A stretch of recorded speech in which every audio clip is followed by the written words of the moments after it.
जय हिंद दोस्तों, एक बार फिर से आपका स्वागत है अपने इस यूट्यूब चैनल 2Pi ऐप पे। उधर 2-3 दिन जो है वीडियो अपलोड नहीं हो पाई थी, लेकिन आज से फिर कंटिन्यू करने वाला हूँ, क्योंकि आप लोगों को पता है कि ड्यूटी ऐसी है हमारी, कभी भी जो है 2 घंटे पहले कॉल आती है, जाना पड़ता है, वीडियो नहीं बन पाती है। चलिए, तो आज हम लोग बिना कुछ देर किए हुए हम लोग का 70 नंबर क्वेश्चन तक कंप्लीट हो गया था। कंप्रेसर एंड गैस टरबाइन का 70 नंबर क्वेश्चन तक हम लोगों ने कंप्लीट कर दिया था। 71 नंबर क्वेश्चन से आज हम लोग कंटिन्यू करने वाले हैं। और सबसे पहले आज हम लोग देखेंगे कुछ मज़ेदार efficiency, isothermal efficiency, volumetric efficiency, mechanical efficiency, overall efficiency क्या क्या होती है गैस टरबाइन के अंतर्गत। ठीक, चलिए 71 नंबर से कंटिन्यू करते हैं। 71 नंबर क्वेश्चन क्या कहता है, for a multi stage compressor the polytropic efficiency is constant through out all the stages.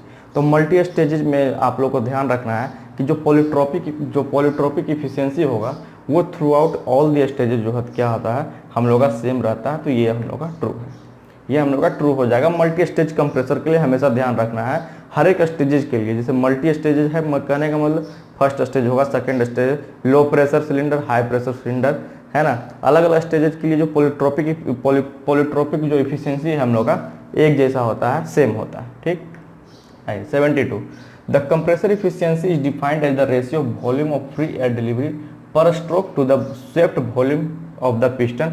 तो ये गलत है, ये कंप्रेसर इफिशियंसी नहीं होता। जो ये डिफिनेशन दिया हुआ ना, ratio of volume of free air delivery per stroke to the swept volume of the piston, ये हम लोग कंप्रेसर इफिशियंसी नहीं है, बल्कि ये हम लोग का वॉल्यूमेट्रिक इफिशियंसी है। ठीक, तो ये हम लोग का स्टेटमेंट जो है रॉन्ग है, ये हम लोग का स्टेटमेंट यहाँ पर रॉन्ग है। नेक्स्ट है 73 the volumetric efficiency of the compressor is defined as the ratio of volume of free air delivery per stroke to the swept volume of the piston.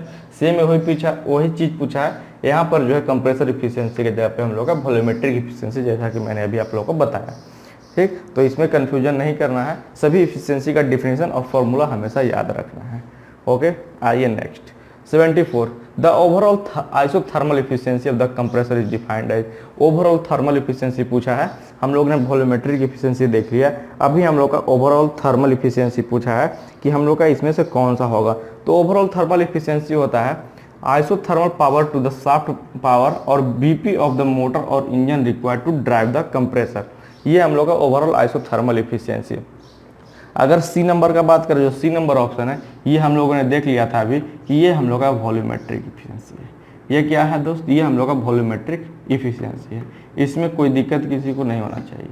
ठीक, और ये जो बी नंबर वाला option है, ये हम लोग का ओवरऑल आइसोथर्मल इफिशियंसी हो गया है। और अगर बात करें हम लोग ए नंबर का, ये जो ए नंबर है हम लोग का, जो क्या है, work required to compress the air isothermally to the actual work required to compress the air for the same pressure ratio. तो ये जो हम लोग का डिफिनेशन है, ये इसको बोल सकते हैं आइसोथर्मल इफिशियंसी। आइसोथर्मल इफिशियंसी, सिर्फ आइसोथर्मल इफिशियंसी, ना कि ओवरऑल इफिशियंसी। या फिर इसी को लिख सकते हैं आप, या फिर इसी को बोल सकते हैं आप compressor efficiency, compressor efficiency, compressor efficiency. ठीक, और ये जो डी नंबर वाला जो है, D number statement, isentropic power to the power required to drive the compressor, ये हम लोग का है आइसेंट्रोपिक इफिशियंसी, आइसेंट्रोपिक इफिशियंसी। ये चारों इफिशियंसी हम लोग को ध्यान में रखना है, यही चारों इफिशियंसी हम लोग का ये इंपॉर्टेंट है। ये हम लोग का एक ही ऑप्शन से आप लोग याद रख सकते हैं कि जो हम लोग का आइसोथर्मल इफिशियंसी और ओवरऑल आइसोथर्मल इफिशियंसी दोनों अलग अलग चीजें आप लोगों ने यहाँ पे देख लिया। आइसोथर्मल इफिशियंसी या फिर इसी को कंप्रेसर इफिशियंसी पूछे तो यही है, work required to compress the air isothermally to the actual work required to compress the air for the same pressure ratio. और अगर पूछे ओवरऑल थर्मल आइसोथर्मल इफिशियंसी, तो ये होता है हम लोग का isothermal power to the shaft power और बीपी ऑफ द मोटर और engine required to drive the compressor. और अगर हम लोग का पूछे वॉल्यूमेट्रिक इफिशियंसी, तो volume of free air delivery per stroke to the swept volume of the piston. अगर पूछे आइसेंट्रोपिक इफिशियंसी, तो isentropic power to the power required to drive the compressor. ये चारों इफिशियंसी हम लोग का एक साथ आ गया है। ठीक, यहाँ से आप लोग याद रख सकते हैं। 75 the ratio of the indicated power to the shaft power, indicated power to the shaft power और ब्रेक पावर, इसी को बोल सकते हैं, of the motor engine required to drive the compressor is called. तो ऐसा indicated power to shaft power, इसको हम लोग बोलते हैं मैकेनिकल इफिशियंसी। क्या बोलेंगे इसको, mechanical efficiency, indicated power to shaft power या फिर ब्रेक पावर, बीपी। ठीक, इस तरह से याद रख सकते हैं कि मैकेनिकल इफिशियंसी जो है हम लोग का आईपी बाई बीपी, या फिर इसी को बीपी को ही हम लोग लिखते हैं क्या, सॉफ्ट पावर। ठीक, तो हम लोग का 75 का जो है डी नंबर हम लोग का बिल्कुल करेक्ट उत्तर होगा। आइए next, the ratio of volume of free air delivery per stroke to the swift volume of the piston is known as. तो अभी मैंने बताया इसका जो उत्तर होगा हम लोग का वॉल्यूमेट्रिक इफिशिएंसी होगा। Ratio of volume of free air delivery, ratio of volume of free air delivery, free air delivery वो भी क्या, वो भी हम लोग का पर स्ट्रोक है, per stroke to swept volume VS लिख देता हूं, तो यही हम लोग क्या हो जाएगा, वॉल्यूमेट्रिक इफिशिएंसी हो जाता है दोस्त। ये हम लोग का क्या हो जाता है, volumetric efficiency. Next 77, the ratio of the isothermal power to the shaft power और brake power of the motor और engine required to drive the compressor is called overall thermal isothermal efficiency.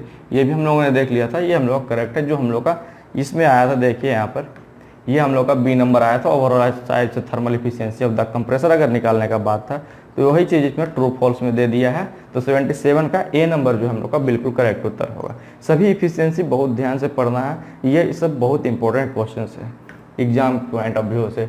Which of the following statement is wrong, तो देखिए इसमें कोई भी statement हम लोग गलत नहीं है, या हम इसमें जो है डी होगा, इसका आंसर जो है डी है, तो इसमें कोई भी स्टेटमेंट हम लोग का रॉन्ग नहीं है, तो इसमें सारे स्टेटमेंट जो है सही है। तो देखते हैं हम लोग को जो करेक्ट स्टेटमेंट है क्या है। फर्स्ट नंबर बोल रहा है in a two stage reciprocating air compressor with complete intercooling maximum work is set. अगर कोई भी रेसिप्रोकेटिंग कंप्रेसर में हम लोग इंटरकूल लगाएगा, वर्क जो हम लोग का सेव होता है, तो ये हम लोग का करेक्ट है। The minimum work required for two stage reciprocating air compressor is double the work required for each stage. है ना, टू स्टेज या फिर सिंगल स्टेज के लिए अगर कंप्रेसर करेंगे तो उसके हिसाब से तो वो डबल होगा ही होगा। The ratio of the volume of free air delivery per stroke to the swept volume of the piston is called volumetric efficiency. ये हम लोग देखते आ रहे हैं पिछले 2-3 क्वेश्चन से। तो इसका जो 78 का जो तीनों हम लोग का ऑप्शन जो है करेक्ट है, लेकिन यहाँ पर रॉन्ग स्टेटमेंट पूछा है, तो डी हो जाएगा, none of the. 79 number question आइए देखते हैं। The work done on a compressor will be minimum. यहाँ देखिए क्वेश्चन ये सब बहुत ध्यान से पढ़िएगा।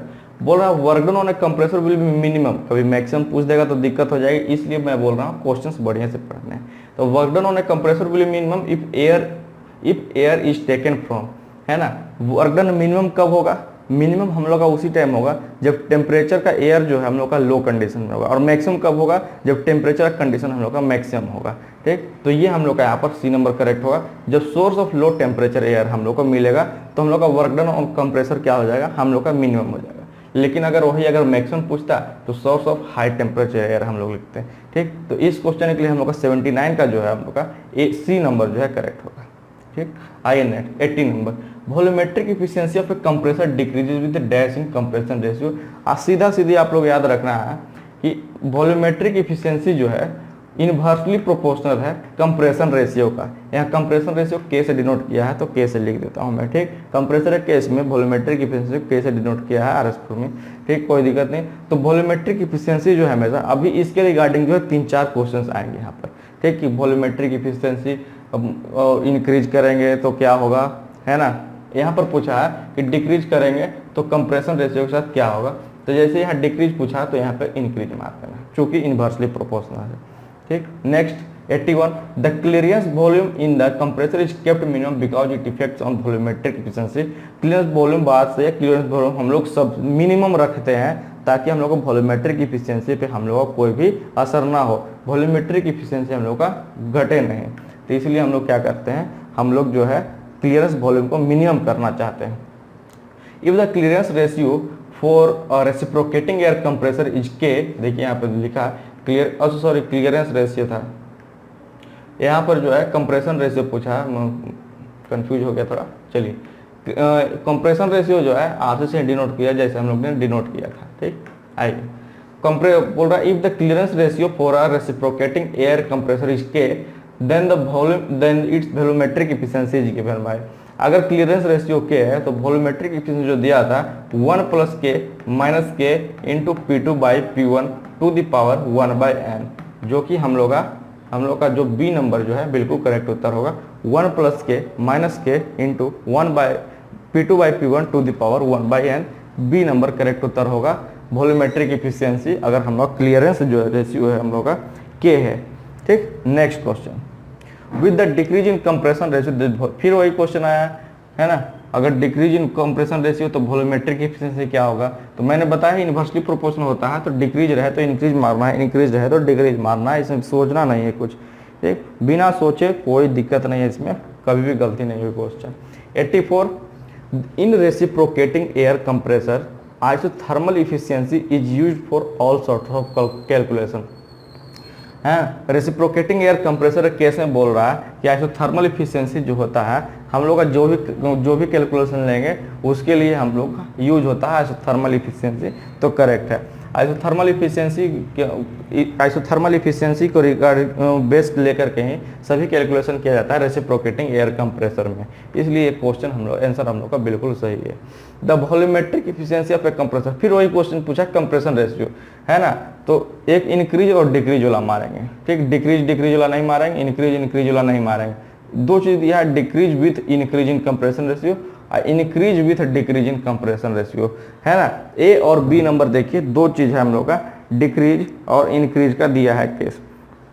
तो वॉल्यूमेट्रिक एफिशिएंसी क्या होगा यहाँ पर हो जाएगा हम लोग का decrease with increase in compression ratio, decrease करेगा वॉल्यूमेट्रिक एफिशिएंसी जब हम लोग का कंप्रेशन रेशियो क्या होगा, इंक्रीज करेगा, तो डी नंबर यहाँ करेक्ट उत्तर है। वॉल्यूमेट्रिक एफिशिएंसी पूछा है रेसिप्रोकेटिंग एयर कंप्रेसर के लिए, तो जो मैक्सिमम होगा 70 से 90% वही हम लोग का वॉल्यूमेट्रिक एफिशिएंसी हम लोग का होगा कंप्रेसर के लिए यहाँ पर, ठीक। 86 का डी नंबर, 70 से 90% वॉल्यूमेट्रिक एफिशिएंसी याद रखना है कंप्रेसर के लिए, इंपॉर्टेंट क्वेश्चन है ये सब। The reason for volumetric efficiency of reciprocating compressor being less than 100%। अब पूछा volumetric efficiency reciprocating air condition के केस में अगर हम लोग का 100% से कम हो रहा है, देख रहे हैं हम लोग 70 से 90% हम लोग को मिल रहा है, तो वो 100% से कम क्यों हो रहा है, 100% क्यों नहीं मिल रहा, उसका रीजन पूछा है। तो या तो pressure drop across the valve हो गया होगा, है ना, ये सब हम लोग का ये सब बोल सकते हैं मैकेनिकल सिस्टम है, इसमें कोई दिक्कत नहीं है, इस सब में कुछ ना कुछ लॉसेस आते ही हैं, 100% इफिशियंसी तो मिलेगा नहीं। सुपर हीटिंग इन कंप्रेसर और क्लियरेंस वॉल्यूम एंड लीकेज, ये मतलब 3 रीजन के कारण जो है हम लोग क्या हो जाएगा, हम लोग का जो वॉल्यूमेट्रिक इफिशियंसी रेसिप्रोकेटिंग कंप्रेसर जो है हम लोग का 100% से कम आता है, तो डी नंबर इसका ऑल ऑफ द वो हो जाएगा 87 का। 88 the operation of the reciprocating air motor is similar to reciprocating air compressor, तो ये गलत है, जस्ट उसका ऑपरेशन उसका उल्टा होता है। एयर मोटर और एयर कंप्रेसर है, ठीक। एयर मोटर क्या करता है, वो सक करने का काम करता है, कंप्रेसर क्या करता है, प्रेशर टेम्परेचर बढ़ाने का काम में लाता है, तो जस्ट उसका उल्टा ऑपरेशन होना चाहिए एयर मोटर और कंप्रेसर के तुलना में, तो ये हम लोग का बी नंबर हो जाएगा फॉल्स, ठीक। 88 का क्या हो जाएगा, B number false. Air motor works on the cycle which is the reverse of the reciprocating air cycle, ये क्वेश्चन ये स्टेटमेंट सही है हम लोग का, ठीक। चूंकि हम लोग का मैंने अभी बोला कि जस्ट अपोजिट हम लोग का वर्किंग है, तो हम लोग का जो साइकिल होना चाहिए जस्ट उसका उल्टा होना चाहिए रेसिप्रोकेटिंग एयर कंप्रेसर के तुलना में, ठीक। तो 89 का ए नंबर यहाँ पर करेक्ट होगा। 90 in a compressed air system the temperature of air discharge from the air motor is dash then the initial compressor intake temperature, बोल रहा है कोई भी कंप्रेस्ड एयर सिस्टम में टेम्परेचर ऑफ एयर जो डिस्चार्ज होता है एयर मोटर से, है ना, वो हम लोग का इनिशियल कंप्रेसर इनटेक टेम्परेचर से ज़्यादा होता है या फिर कम होता है, वो बताना है यहाँ पर, ठीक। दो चीज ये क्या होता है, एयर मोटर से निकलता है और हम लोग कहाँ जाता है, कंप्रेसर पे जाता है, तो वही पूछा है इनिशियली में जब वो हम लोग का इंटर करेगा, इनिशियली जब हम लोग का इंटर करेगा कंप्रेसर में, तो मैंने बताया जब इनिशियली इंटर करेगा तो कम होना चाहिए, क्योंकि जब जैसे ही कंप्रेसर में जाएगा तो जब कंप्रेस करेगा तो प्रेशर तो बढ़ेगा ही और टेम्परेचर को भी बढ़ाएगा, तो हम लोग क्या हो जाएगा इसका उत्तर, हम लोग का हो जाएगा लेस, ठीक। The overall efficiency of the compressed air system is the, अब पूछा गया है ओवरऑल इफिशियंसी, यहाँ ध्यान दीजिएगा ओवरऑल आइसोथर्मल इफिशियंसी नहीं पूछा है, यहाँ पर पूछा है overall efficiency of compressed air system, कोई भी कंप्रेस्ड एयर सिस्टम का हम लोग का ओवरऑल इफिशियंसी क्या हो सकता है ना, स्टेटमेंट के तौर पर पूछा है। तो जो भी साफ्ट आउटपुट होता है, जो साफ्ट आउटपुट होता है हम लोग का, जो साफ्ट से हम लोग का जो भी आउटपुट निकल रहा है ना, और टू द साफ्ट इनपुट, यही हम लोग का जो है ओवरऑल इफिशियंसी होता है, ये ध्यान रखिएगा, है ना। ऐसे भी जानते हैं इफिशियंसी होता है हम लोग का आउटपुट टू द इनपुट, है ना, तो यहाँ पे साफ्ट से जोड़ देना, shaft output to the shaft input, लेकिन ये साफ्ट आउटपुट एयर मोटर का है, साफ्ट आउटपुट एयर मोटर का है और साफ्ट इनपुट हम लोग का कंप्रेसर का है। ये ऐसा क्यों हो रहा है, क्योंकि मैंने बताया कि हम लोग क्या होगा, एयर मोटर से निकल करके ही क्या होगा, हम लोग कंप्रेसर पे जाएगा। तो जो भी आउटपुट हम लोग का एयर मोटर में मिल रहा है और जो इनिशियली हम लोग दे रहे हैं कंप्रेसर पे, दोनों का रेशियो हम लोग क्या हो जाएगा, ओवरऑल इफिशियंसी। तो ए नंबर यहाँ पर करेक्ट हो जाएगा, 91 का A number. Next, a rotary compressor is driven by. Rotary, देखिए कोई भी कंप्रेसर को घुमाने के लिए कुछ ना कुछ हम लोग का एक्सटर्नल चीज चाहिए, तभी हम लोग क्या होगा, सक्शन होगा। सब जितना भी हम लोग का स्ट्रोक वहाँ पे है ना, तभी जाके हम लोग का जो है एयर जो है कंप्रेस हो पाएगा। तो या तो इलेक्ट्रिक मोटर से कंप्रेस ड्राइव करवा सकते हैं, नहीं तो कोई भी इंजन के द्वारा। सी नंबर जो है ए और बी हम लोग करेक्ट है। जनरली हम लोग क्या है कि प्राइम मूवर जो हम लोग का मूव करना चाहिए, तभी जो हम लोग कंप्रेसर जाकर के कंप्रेस होगा। ठीक, ए और बी नंबर दोनों correct. 93, the maximum delivery pressure in a rotary air compressor is. तो maximum delivery pressure in a rotary compressor जो हम लोग का है वो 10 बार होता है। कितना होता है, 10 बार। ये सब न्यूमेरिकल डाटा जो है आप लोगों को याद रखना पड़ेगा, ये सब समझने वाली बात ही नहीं। The rotary compressor are suitable for large discharge of air at low pressure, है ना। रोटरी कंप्रेसर जो है, रोटरी कंप्रेसर ये बेसिक कंप्रेसर है हम लोग का, है ना। ये क्या करता है, लार्ज डिस्चार्ज ऑफ एयर तो देता है लेकिन प्रेशर उसका कम होता है। ये स्टेटमेंट करेक्ट है, इसलिए मैं बता रहा हूँ कि रोटरी कंप्रेसर जो है लार्ज डिस्चार्ज ऑफ एयर तो देता है, मतलब हम लोग का डिस्चार्ज तो ज़्यादा मिलेगा लेकिन उसका प्रेशर हम लोग कम मिलेगा। इसलिए हम लोग इसको वहाँ पे यूज करते हैं जहाँ हम लोग का प्रेशर का हम लोग का लो प्रेशर का जहाँ पे काम हो। The speed of rotary air compressor dash as compare to reciprocating air compressor, है ना। अब रेसिप्रोकेटिंग और रोटरी के केस में पूछा है हम लोग का, तो रोटरी एयर कंप्रेसर का स्पीड जो है हम लोग का ज़्यादा होता है as compare to reciprocating air compressor. The positive displacement compressor is. अब देखिए दो चीज़ आता है, पॉजिटिव डिस्प्लेसमेंट कंप्रेसर और नेगेटिव डिस्प्लेसमेंट कंप्रेसर। तो कौन सा क्या है, कैसे याद रखें। जैसा मैंने याद रखा है मैं आपको बताता हूँ कि कैसे याद रखना है। तो जो भी वी आर मैंने याद रखा है, वी आर, ये वी आर वाला जो है टर्म ये हम लोग का पॉजिटिव है। ठीक, ये वी आर वाला टर्म, वी से हम लोग का हो गया वेन ब्लोअर। ठीक, आर से हो गया रूट ब्लोअर। ठीक, और अगर एसी याद रखे, एसी से हम लोग का होता है नेगेटिव। ठीक, चूंकि हम लोग का एसी क्या करता है, ठंडा करता है, टेम्परेचर कम करता है, तो नेगेटिव से याद रख सकते। तो ए हो जाएगा एक्सियल फ्लो कंप्रेसर और सी से हम लोग का सेंट्रीफ्यूगल ब्लोअर कंप्रेसर। ये चीज आप लोग इस तरह से याद रख सकते हैं। तो जहाँ पॉजिटिव डिस्प्लेसमेंट कंप्रेसर यहाँ पूछा है, तो मैंने बताया क्या, वी आर, वेन ब्लोअर और रूट ब्लोअर। तो दोनों ऑप्शन सही है यहाँ पर, ए नंबर भी और बी नंबर भी। ठीक, वेन ब्लोअर और रूट ब्लोअर कंप्रेसर जो कैसा हम लोग का, ये हम लोग का पॉजिटिव डिस्प्लेसमेंट टाइप कंप्रेसर है। ये नेक्स्ट दिया हुआ है फिर नेगेटिव डिस्प्लेसमेंट कंप्रेसर, तो एसी से याद रखना है, सेंट्रीफ्यूगल ब्लोअर और एक्सियल ब्लोअर। सी और डी नंबर दोनों हम लोग का करेक्ट होगा। The efficiency of root blower is given by. अब रूट ब्लोअर का इफिशियंसी पूछा है कि हम लोग को ये उसका फॉर्मूला क्या है, वो फॉर्मूला बताइए। तो फॉर्मूला ए नंबर जो है वो करेक्ट है, gamma by gamma minus 1 into R to the power gamma minus 1 by gamma minus 1 to the power R minus 1, जहाँ गामा जो है हम लोग का आइसेंट्रोपिक इंडेक्स फॉर एयर है और आर जो है ratio of discharge pressure to intake pressure of air. जो आइसेंट्रोपिक इंडेक्स एयर का लेते हैं हम लोग कितना लेते हैं दोस्त, 1.4 लेते हैं। Next, the efficiency of root blower dash with increasing pressure ratio. Roots blower का इफिशियंसी क्या होगा, जब हम लोग प्रेशर रेशियो को घटाएंगे बढ़ाएंगे क्या होगा, है ना। तो इफिशियंसी ऑफ रूट ब्लोअर हम लोग का डिक्रीज करेगा जब हम लोग उसका क्या करेंगे, प्रेशर रेशियो को बढ़ाएंगे। The air is delivered dash in 1 revolution in case of 3 lobed rotor. तो याद रखिएगा 3 लोब्ड रोटर केस में हम लोग का 6 टाइम जो है, 6 एयर डिलीवर जो होगा 6 टाइम एक रिवोल्यूशन में in case of 3 lobed rotor.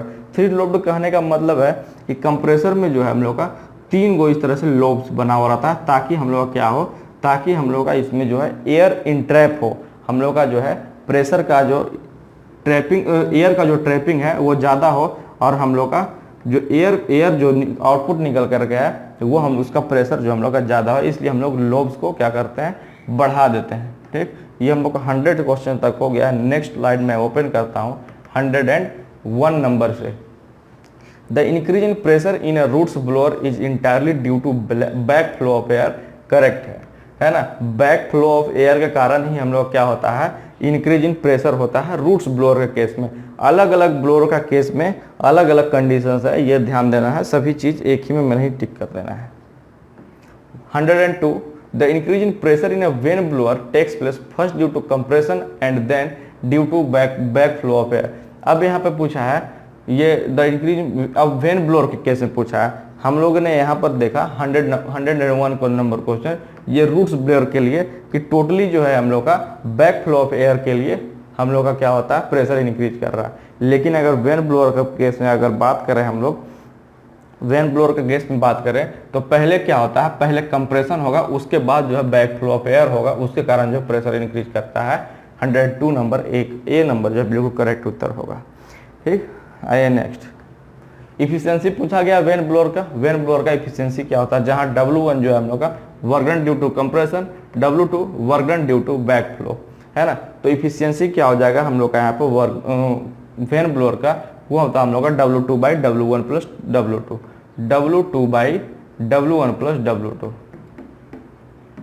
ठीक, the type of rotary compressor used in aeroplane, है ना, बोल रहा है क्या, एरोप्लेन में हम लोग किस तरह का रोटरी कंप्रेसर यूज करते हैं, तो वहाँ पर जो है हम लोग एक्सियल फ्लो टाइप यूज करते हैं। एक्सियल फ्लो टाइप हम लोग कुछ इस प्रकार होता है, यहाँ पर जो है इस तरह से हम लोग का स्लॉट्स बना हुआ रहता है ताकि एयर का इंट्रैप हो, और क्या होता है एयर जो है यहाँ पर एक्सियली पास होता है इस तरीके से, इस यहाँ से इंट्रैप होकर के यहाँ से हम लोग का इनपुट से आउटपुट निकल जाएगा और प्रेशर हम लोग को ज़्यादा मिलेगा। ठीक, तो हम लोग क्या कहते हैं रोटरी कैसा रोटरी कंप्रेसर यूज करेंगे हम लोग एरोप्लेन में, तो हम लोग एक्सियल फ्लो टाइप का यूज करेंगे एरोप्लेन में।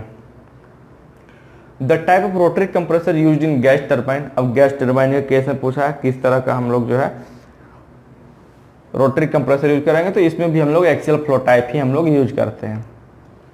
रोटरी कंप्रेसर है यूज फॉर डिलीवरिंग। अब पूछा रोटरी कंप्रेसर, चूंकि रोटरी कंप्रेसर ही हम लोग सब जगह यूज कर रहे हैं, तो ये हम लोग क्या हम लोग किस तरह से हम लोग का यूज कर सकते हैं रोटरी कंप्रेसर, इसका जो है फीचर्स क्या है, तो ये large quantity of air deliver करता है, लो प्रेशर ये हम लोग का डिलीवर करेगा, लेकिन इसका जो क्वांटिटी होगा लार्ज क्वांटिटी में डिलीवर करता है discharge. In a centrifugal compressor, the air enters the impeller axially and leaves the vane radially. Centrifugal compressor में दोस्त ये हम लोग का impeller axially and leaves the vane radially नहीं होगा। सेंट्रीफ्यूगल केस में परपेंडिकुलरली होता है। सेंट्रीफ्यूगल केस में क्या हो जाएगा, परपेंडिकुलरली हो जाता है। 107 का जो है हम लोग का बी नंबर होगा, ये हम लोग का रॉन्ग स्टेटमेंट है सेंट्रीफ्यूगल कंप्रेसर के अंतर्गत। ठीक, आइए नेक्स्ट है in an axial compressor the flow is parallel to the axis of the compressor. अभी मैंने बताया एक्सियल कंप्रेसर केस में, बताया एक्सियल फ्लो कंप्रेसर केस में कि क्या इस तरह से मैंने बताया था, तो क्या होता है एक्सिस ऑफ द कंप्रेसर के थ्रू वो पास हो जाता है पैरेलली, तो ये हम लोग का करेक्ट स्टेटमेंट है। नेक्स्ट है if the flow of air through the compressor is perpendicular to its axis then it. अभी मैंने बताया क्या कि अगर कंप्रेसर जो है परपेंडिकुलर टू इट्स एक्सिस होगा तो क्या होगा, सेंट्रीफ्यूगल कंप्रेसर होगा, जो मैंने वो रॉन्ग स्टेटमेंट बताया था आपको। ठीक, 110 का बी नंबर करेक्ट उत्तर है। 111 the stagnation pressure rise in centrifugal takes place. अब देखिए स्टेग्नेशन प्रेशर बोल रहा है कहाँ राइज होगा, तो स्टेग्नेशन प्रेशर हम लोग का राइज होगा in the diffuser and impeller, है ना। डिफ्यूजर इम्पेलर दोनों में हम लोग क्या होगा स्टेग्नेशन प्रेशर राइज होगा सेंट्रीफ्यूगल कंप्रेसर के अंतर्गत। 111 का सी नंबर बिल्कुल correct Uttar. Which of the following bladings will give maximum pressure rise in centrifugal compressor assuming the same overall dimension, blade inlet and rotational speed, है ना। पूछा है कौन सा ब्लेडिंग जो है ज़्यादा इफिशिएंसी देगा सेंट्रीफ्यूगल कंप्रेसर केस में, है ना। कब एज्यूम कर रहा है कि overall dimension, inlet blade inlet angle और रोटेशनल स्पीड सभी का सेम हो, है ना। Overall dimension, blade inlet angle और रोटेशनल स्पीड जो है सेम है सभी ब्लेडिंग का, तो कौन सा हम लोग ब्लेड यूज करेंगे maximum pressure rise centrifugal compressor case में, या तो forward curve blade, backward curve blade की हम लोग यूज करेंगे रेडियल ब्लेड। तो जो भी हम लोग का जो मैक्सिमम प्रेशर जो राइज देगा वो हम लोग का होता है दोस्त, वो हम लोग का होता है फॉरवर्ड कर्व ब्लेड, याद रखना ये forward curve blade in case of centrifugal compressor. Next question which one of the following is the effect of blade shape on performance of centrifugal compressor. अब कौन सा जो है blade shape performance centrifugal compressor पे depend करता है, क्या effect होगा कि सेंट्रीफ्यूगल केस। अभी हम लोग का सेंट्रीफ्यूगल चल रहा है तो हम लोग देखेंगे, ठीक। तो हम लोग का 113 का जो डी नंबर अभी हम लोगों ने देखा, क्या यहाँ पे देखिए, यहाँ पर फॉरवर्ड कर्व ब्लेड देखा था मैक्सिमम प्रेशर के लिए। तो यहाँ पर forward curve blade produce lower pressure ratio, lower pressure ratio, pressure ratio हम लोग का कम होगा तभी तो जा करके हम लोग क्या होगा, आउटपुट का जो प्रेशर है हम लोग का, इफिशियंसी हम लोग का ज़्यादा मिलेगा। इसलिए यहाँ पर डी नंबर हम लोग का करेक्ट उत्तर है सेंट्रीफ्यूगल कंप्रेसर के केस में। When the outlet angle from the rotor of a centrifugal compression is more than 90 degree, then the blades are said to be। अब देखिए जब more than 90 डिग्री होगा तो फॉरवर्ड ब्लेड बोलेंगे, लेस देन 90 होगा backward blade बोलेंगे, equal to 90 होगा radial बोलेंगे। इसके लिए तो पहला हम लोग का फॉरवर्ड कर्व ब्लेड सही है क्योंकि मोर देन 90 है। लेस देन 90 है ना, लेस देन 90 हम लोग का बैकवर्ड कर्व। अगर बोल दे वहीं पे equal to 90 radial, equal to 90 degree radial, ये सब चीज़ आप लोगों को ध्यान रखना है, ठीक। ये हम लोग क्या करता है, स्टेटमेंट कभी कभी घुमा करके पूछ देता है। Through the compressor is parallel to the axis then the compressor. अब पैरेलल टू द एक्सिस में बार बार बता के रखा हूँ, एक्सियल फ्लो कंप्रेसर। अगर पूछेगा परपेंडिकुलरली तो सेंट्रीफ्यूगल कंप्रेसर। चलिए आइए next. A centrifugal compressor is an axial flow compressor. अब पूछा है सेंट्रीफ्यूगल कंप्रेसर जो है क्या एक्सियल फ्लो टाइप का कंप्रेसर है, तो नहीं। एक्सियल फ्लो टाइप का कंप्रेसर कैसे होगा, हम लोग का सेंट्रीफ्यूगल कंप्रेसर जो है परपेंडिकुलर टू एक्सिस है और एक्सियल फ्लो कंप्रेसर क्या हम लोग का पैरेलल। तो हम लोग का वो सेंट्रीफ्यूगल कंप्रेसर हम लोग का एक्सियल कंप्रेसर कैसे होगा, ये हम लोग का फॉल्स स्टेटमेंट है। In a centrifugal compressor and increase in speed at given pressure ratio का हो जाए, है ना। सेंट्रीफ्यूगल कंप्रेसर केस में पूछा है अगर स्पीड अगर हम लोग इंक्रीज कर दें, स्पीड अगर हम लोग इंक्रीज कर रहे हैं गिवन प्रेशर रेशियो, जो भी हम लोग का प्रेशर रेशियो दिया हुआ है उस केस में हम लोग क्या कर रहे हैं, उसका स्पीड को इंक्रीज कर रहे हैं, तो हम लोग क्या हम लोग को होगा, इंक्रीज इन फ्लो होगा, डिक्रीज इन फ्लो होगा, इंक्रीज इन इफिशियंसी होगा, या फिर इंक्रीज इन इफिशियंसी या और increase in flow and decrease in efficiency, इन चारों में से यहाँ पर क्या होगा। तो दोनों चीज़ें यहाँ पर मिलेगी, increase in flow and decrease in efficiency, दोनों चीज़ें यहाँ पर मिलेगी। 117 का डी नंबर करेक्ट है। सेम प्रेशर रेशियो पर अगर हम लोग स्पीड बढ़ाते हैं सेंट्रीफ्यूगल कंप्रेसर केस में तो इंक्रीज इन फ्लो तो होगा ही होगा, हम लोग का डिक्रीज इन इफिशियंसी भी होगा। फ्लो बढ़ेगा, इफिशियंसी डिक्रीज करेगा। Euler's equation can be used for, ये पहले मैं बता दूं ये स्टार मार्क क्वेश्चन है, ये आरआरबी जेईई 2019 में पूछा गया है। आरआरबी जेईई 2019 का ये क्वेश्चन पूछा हुआ है कि आयलर्स इक्वेशन जो हम लोग किस में यूज करेंगे, तो रेडियल फ्लो कंप्रेसर में भी यूज करते हैं, एक्सियल फ्लो कंप्रेसर में, पंप में भी। इस आयलर्स इक्वेशन को हम लोग सभी में यूज करते हैं। डी नंबर जो है इसका करेक्ट उत्तर होगा, डी नंबर करेक्ट उत्तर। Next 119 the ratio of the isentropic work to the Euler's work is known as pressure coefficient. अब पूछा है ratio of isentropic work, ratio of isentropic work to the Euler's work, इसको हम लोग क्या बोलते हैं, आयलर्स वर्क, इसी को हम लोग क्या बोलते हैं, प्रेशर कोफिशिएंट, प्रेशर कोफिशिएंट, ठीक। ये हम लोग करेक्ट उत्तर है। 119 का ए नंबर जो है हम लोग का करेक्ट होगा। आइए आज का लास्ट क्वेश्चन देख लेते हैं 120। In an axial flow compressor the pressure of the ratio of pressure in the rotor blades to the pressure rise in the compressor in one stage is known as. Axial flow compressor नहीं, ये सभी compressor का अगर बात कर लें तो वही चीज है। ये पूछ रहा है क्या, ratio pressure in the rotor blade to the pressure rise in the compressor in one stage, तो इसको हम लोग बोलते हैं दोस्तों डिग्री ऑफ रिएक्शन। इसको क्या बोलते हैं, डिग्री ऑफ रिएक्शन। ये मैंने आपको पेल्टन व्हील में बताया था कि डिग्री ऑफ रिएक्शन किसका कितना होता है, ठीक। तो आज के लिए हम लोग इतना रखते हैं, 120 का सी नंबर जो बिल्कुल करेक्ट उत्तर होगा। तो आज तक हम लोग इतना ही रखते हैं 120 क्वेश्चन का। नेक्स्ट वीडियो वो हम लोग का शायद 175 क्वेश्चन है इसमें टोटल, है ना। नेक्स्ट वीडियो में मैं इसको कंप्लीट कर दूंगा, क्योंकि ये सब थियोरेटिकल है टोटली, है ना। इसमें जो है ना ही न्यूमेरिकल दिया गया है, ना ही उतना फॉर्मूलाज है, और उतना ये चैप्टर उतना हम लोग का इम्पोर्टेंट भी नहीं है, उतना क्वेश्चंस नहीं देखे जाते। एक दो क्वेश्चंस आते हैं इससे, है ना। कोई देखिए कोई कंपटीशन में कहाँ से क्वेश्चन पूछे जाएंगे ये हम लोग को नहीं पता लगता है। जैसे हम लोग सेमेस्टर का एग्जाम देते थे तो 5 चैप्टर होता था, तो उसमें हम लोग क्या करते थे, 3 चैप्टर पढ़ के चले जाते थे कि चलो भाई पास ही होना है। कंपटीशन में क्या है कि आपको कोई भी आप जो है क्वेश्चंस छोड़ नहीं सकते हैं, कब कहाँ पूछा है कौन सा एग्जाम में, ये कोई नहीं, किसी को नहीं पता है, ठीक। तो हम लोग कोई भी चीज़ को छोड़ के नहीं चलेंगे, सभी क्वेश्चंस पढ़ के जाएंगे, है ना, ताकि हम लोग का जो है सक्सेसफुल होने का चांसेस हम लोग का ज़्यादा हो, ठीक। तो 120 क्वेश्चन नंबर तक आज मैं रहने देता हूँ, तब तक के लिए धन्यवाद।